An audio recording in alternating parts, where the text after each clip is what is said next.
Let's get started on our windows, exterior doors, and interior doors. All of the information as far as sizes go are provided for you within our assignment folder, week 2/week 3, because this is going to fall into week 3 as far as when it is due. And again, all of the information is right there for you to get started with this assignment. We're going to start with the windows first. And then I'm going to go ahead and I'm going to show you how to load families for our doors along the way here. So if we go over to the architecture tab and you go into the window symbol, you can see that. So if you look over here in the properties section, you can see that Revit is already has a bunch of windows downloaded, and what we're going to be doing is we're going to be modifying one of these windows. So please select on the 30-inch by 42-inch double hung window. You'll see here that it comes up here, and then of course we have our green highlighted in the ribbon so we can actually modify this. But we want to modify the size of the window because I actually want 2'8" by 5'6" tall windows. So go to edit type. You could do this with any of the walls like I showed you on the last video, windows, doors, what have you. So we are going to duplicate this window, and we're going to call this a 32-inch by 5'6" is 66 inches, double hung, and actually we can put single double hung window. Click OK. All right, and then down here you have to go down a little bit, and we have to actually do the dimension as far as the width and the height. So go ahead and click right in the box for your width and go ahead and type in 2'8" height. You want to click right in that, and that guy is 5'6". Enter. It changes your rough width and rough opening. Got to have a little wiggle room when you're installing interior doors, so it automatically does this for you. Everything is built in behind the scenes. You could go ahead and click OK, and then you'll notice right over here, here's our new window. Super easy, right? Got to remember this, write it down, put it in a notebook or something.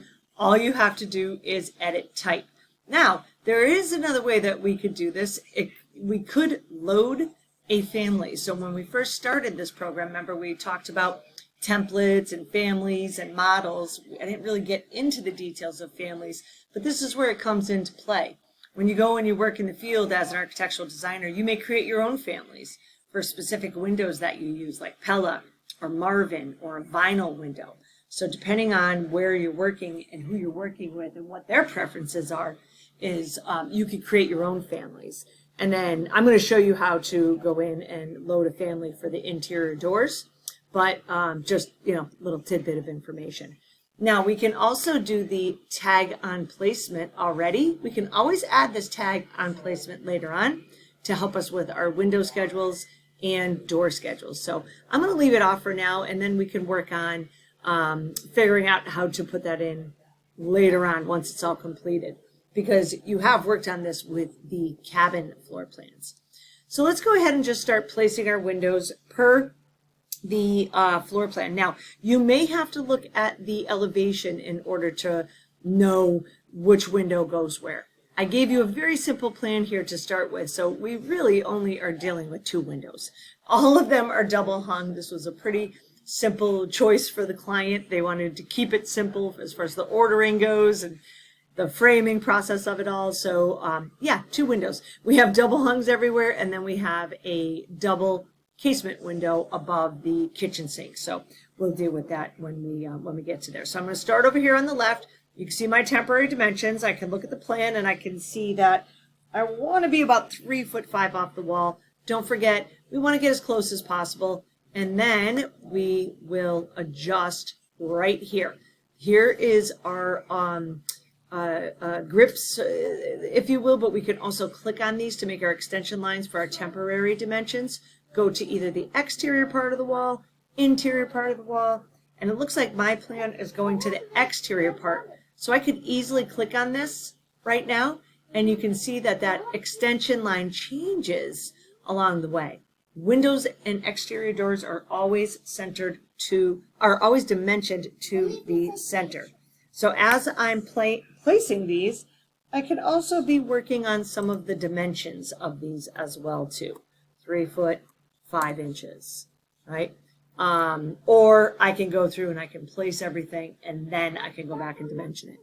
Please also be aware that you want those arrows. You can see these arrows right here clicked to the outside. That means this window is being placed properly to face the outside of the wall. All right, so I always just want to make sure that my arrows are on the outside, and then I'll deal with the dimensions as I go along afterwards. So let's just go ahead and place all of these windows approximately where we think they're going to be. Ooh, I have a window above a toilet here, so do not place that bathroom window yet. That is a little bit shorter, so we're going to go back in over the windows and find a 48-inch, or we're going to have to create a new one, actually. Where else? We got 3 windows over here.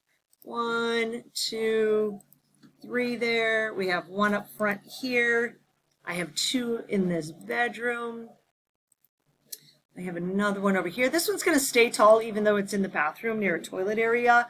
We're still going to keep it. And then this is a triple, actually. We're just going to put 3 double hungs here. It trims out nicely. Oh, there's my arrow. I want to make sure I click that to the outside, okay? You can always go back and click on, see how that arrow is on the inside. Please, please, please, please make sure this is on the outside. Outside. I can tell because see the window structure, how different it is on this front bedroom wall. You're going to pick up on these things as you start learning this program more and more, and you'll just be able to visually see that something's not right. I can see these 2 are on the outside, and again, look at that structure of the windows. Click on the window and just click on that arrow to make sure that all those windows are facing to the outside. All right, let's go ahead and place our double hung window above the toilet. But again, we're probably going to have to adjust it. I do want to keep that 32-inch by 66. So why don't we just click Edit Type on this window. And let's do a duplicate because we want the same, I don't want the same exact height. I want the same exact width, excuse me. And then all we're going to do is rename it, right? 48-inch. Okay. And then come down to the bottom, or not to the bottom, excuse me, to the dimension area. And just go ahead, either put in 4 feet or 48 inches, and everything will adjust accordingly. Click OK. And there it is. It changed it. So now I have my window that I can place above a toilet. Let me just go back over here to the windows and the properties. And you can see down at the bottom, any new ones, duplicates that we make, are going to be down here at the bottom. Now you could save these so you can use them for future projects. They will only stay in this specific file, right, in this specific model. Again, we can always save them as a family and then bring them in and use them in a different drawing. Let's jump over to the load family. We could look at this and you can see, where's our casement?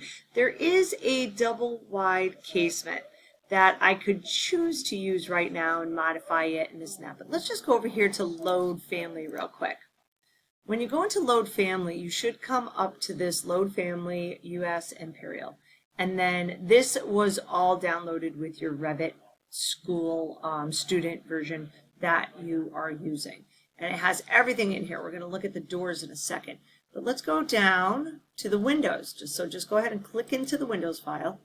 And then you're going to see it has all of these different windows above and beyond what we have just in our, regular file over here. They have bay windows. I love that it gives us a little preview here of what it looks like. Awning style windows where it's hinged differently than a casement window, right? Oh, look, I have a casement triple with awnings up top. Casement triple. Oh, that's kind of neat. Right there, casement all the way across with a transom. Interesting. And then I also have a casement triple window. So I can actually load this family into this drawing. So I'm going to go ahead and click OK. Typically, it will come up with what do you want? Which one do you want? And I want to be 2, 4, 6, so I'm at 6 feet. So I'm going to be at that 6 foot wide by 48 inches tall. I'm actually going to just download 2 because I want to make sure if I can't use that 4 foot height, I could go down to that 3 foot 5 inch. So just thinking as I'm designing, sometimes I change the heights. This already has it built in, so I can click OK and bring both of those windows into my drawing with me. Okay, and there they are. So I got the 72 by 41 open, and I'm just going to go ahead and place that guy right above my kitchen sink, which we will deal with in a minute. It also, I love Revit because it actually shows you the swing of your casement window, which is a great visual for our clients when we're dealing with casement windows. They don't realize how much it comes out into a space. If this was a patio or something right off the kitchen, you got these doors coming out, could hit you in the head. So just it's a good visual. All right, let's do our interior doors and exterior doors. So we go up here to the architecture tab and just click on the door option there on the ribbon. We already have our sliding closet door, which we're going to be using, that 72 by 84. And actually, since I have it here, I think I'm showing a bifold on my plan, but we're just going to use that sliding door right now. I have 2 different arrows here. I could either make sure it's pointed to the room, which I want, or the inside closet, or this arrow that's going in the vertical direction here. That's just going to change the swing of the doors, whichever one is out further. So these are sliding doors that actually, excuse me, not swing, sliding doors, right? The rest of the interior doors, these are all flush, pretty basic doors. So we're going to go over here to load family because we want to get some other doors in here. I'm just going to go up 1 level because I want that US Imperial again. Go to your door option, go to your residential option. And then we want a couple interior doors, but we also want some exterior doors too. So let's get our exterior doors first. Very pretty. I would like to use the flat glass panel though, so half glass panel. So go ahead and click open. This is going to be for the front door and the door off the kitchen and laundry room. And we're going to use the 32 inch as well as the 36 inch. So just all I did was use my control on my keypad to be able to choose 2 selectively and then click OK. So I got those exterior doors. Now I want to do the interior doors, which are door interior single 2-panel wood. So you're going to have 2 panels here. Just real quick, you can see that this has 5 panels. 1, 2, 3, 4, 5. And this is the 2 panels. So we say it like we see it. And then we're going to click OK. Again, we're going to do the sizes. We are going to stick with a 30 inch. Let's do the 32 inch. And let's get a 36 inch into our drawing here, into our model. Now the exterior doors, I'm just going to go ahead and place those, and then I'm going to want you to place all of the interior doors to complete this assignment. You can go ahead and dimension your exterior windows and exterior doors. You don't necessarily have to include your dimensions on the interior doors.